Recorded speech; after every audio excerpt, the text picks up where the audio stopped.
Hello and good morning, dear. Hope you all are well. And in our last class, we have completed our chapter synthetic fiber and plastic. Hope you all got my points well. If there is any doubt, keep again revise these videos and keep again reading your notes. Now, today we are starting our next chapter. It's material. Material, there is metals and non-metals. As you all know, we are surrounded by number of materials. There are number of things present around us. Some are made up of metals while others are made up of non-metals. As we are familiar with iron, copper, silver, magnesium, and there are many more metals which we are familiar. So the material is differentiated between metals and non-metals. As we are using number of metals for our daily uses, we are using utensils which are made up of metal, we are using many other things made of metal and non-metal. So we can say metal and non-metal are very important for our day-to-day activities, and these play a vital role in our daily life. So now moving on to our differentiation between them, we are starting from properties of metals and non-metals. Properties means what are the characteristics of metals, what are the characteristics of non-metals. The properties are first are physical and the second are chemical properties. Now moving on to physical properties, what does the physical means? The outer color, hardness, shine means the look of the any object or thing is called its physical properties. Now moving on to first property, it's luster. Luster means metal have a shine or reflect light, where non-metals are dull in color, such as gold, silver, aluminium. You all are familiar with these metals, gold, silver and aluminium. It has too much shining, so this shining is called the property of metal is luster. We can say gold, silver and aluminium have luster. These are lustrous metals, whereas iodine being a non-metal have shine. We all are know that metals have luster, but the non-metals are dull in color. But iodine is the only non-metal which have shine. There is a exception in the iodine. Means the lustrous property of metals. Then next moving on to malleable. What's malleable or malleability? Metals can be converted into flat sheets, and this property of converting into long sheets is called malleability. So if any metal can be converted into long flat sheets is called malleability, or metals are malleable. The malleable property of metal is this can be converted into sheets. But non-metals cannot be converted into sheets, as iron and aluminium sheets, you all are familiar with iron and aluminium sheets we are using in our daily life. But if we take another example of non-metal, we will take a coal piece. A piece of coal, if heated by hammer, then it will break. Means the non-metals don't have the malleable property. Non-metals are brittle. As we hit an iron piece or iron nail, it can be converted into sheets.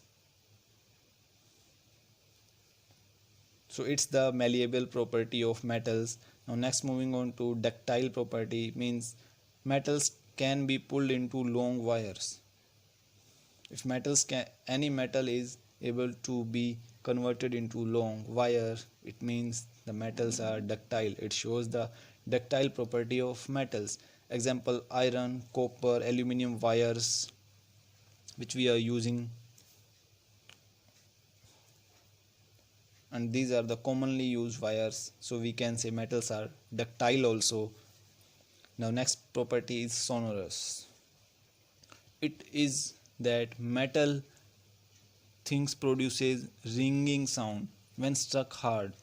So metals is used for making bell and instruments. You all are familiar with this property, the sonorous property.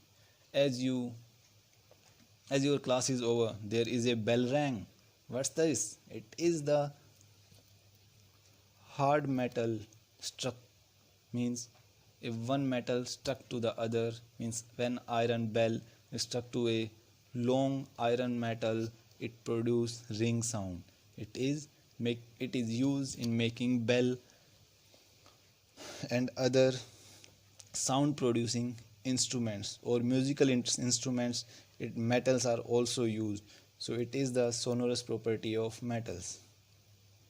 Now next, moving on to good conductors. Metals are good conductors, means metals allow heat and electricity to pass through them. As anything is conductor, means electricity and heat passes or travels through that object. So metals allows the flow of heat and electricity. So the metals are good conductors.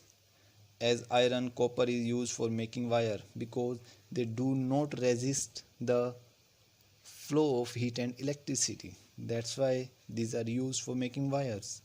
Now next, moving on to hardness. Metals are hard as they can be beaten by hammer, but coal is not non-metal which is brittle. As we have earlier discussed this, that metal are hard and they can be beaten by hammer to convert into sheets, to convert into wires and other many things, to produce sound. So metals are hard, but non-metals are brittle. And as coal breaks into small pieces on beating. So it's the physical properties of metals, and it differentiates the metals from non-metals, as these properties are shown by metals, whereas non-metals don't have these properties.